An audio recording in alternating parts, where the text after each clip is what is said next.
شروع اللہ کے نام سے جو بڑا مہربان نہایت رحم والا ہے۔ ہم کو روز قیامت کی قسم اور نفس لوامہ کی کہ سب لوگ اٹھا کر کھڑے کیے جائیں گے۔ کیا انسان یہ خیال کرتا ہے کہ ہم اس کی بکھری ہوئی ہڈیاں اکٹھی نہیں کریں گے؟ ضرور کریں گے، اور ہم اس بات پر قادر ہیں کہ اس کی پور پور درست کر دیں، مگر انسان چاہتا ہے کہ آگے کو خود سری کرتا جائے۔ پوچھتا ہے کہ قیامت کا دن کب ہوگا، جب آنکھیں چندھیا جائیں اور چاند گہنا جائے اور سورج اور چاند جمع کر دیے جائیں۔ اس دن انسان کہے گا کہ اب کہاں بھاگ جاؤں، بے شک کہیں پناہ نہیں۔ اس روز پروردگار ہی کے پاس ٹھکانہ ہے۔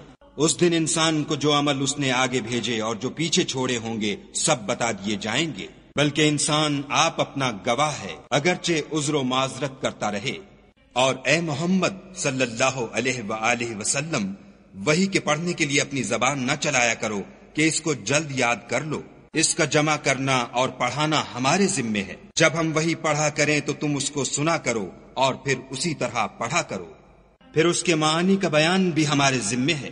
مگر لوگو تم دنیا کو دوست رکھتے ہو اور آخرت کو ترک کیے دیتے ہو۔ اس روز بہت سے منہ رونق دار ہوں گے اور اپنے پروردگار کے محو دیدار ہوں گے، اور بہت سے منہ اس دن اداس ہوں گے، خیال کریں گے کہ ان پر مصیبت واقع ہونے کو ہے۔ دیکھو جب جان گلے تک پہنچ جائے اور لوگ کہنے لگیں اس وقت کون جھاڑ پھونک کرنے والا ہے، اور اس جاں بلب نے سمجھا کہ اب سب سے جدائی ہے اور پنڈلی سے پنڈلی لپٹ جائے۔ اس دن تجھ کو اپنے پروردگار کی طرف چلنا ہے۔ تو اس عاقبت ناندیش نے نہ تو کلام خدا کی تصدیق کی نہ نماز پڑھی، بلکہ جھٹلایا اور منہ پھیر لیا، پھر اپنے گھر والوں کے پاس اکڑتا ہوا چل دیا۔ افسوس ہے تجھ پر پھر افسوس ہے، پھر افسوس ہے تجھ پر پھر افسوس ہے۔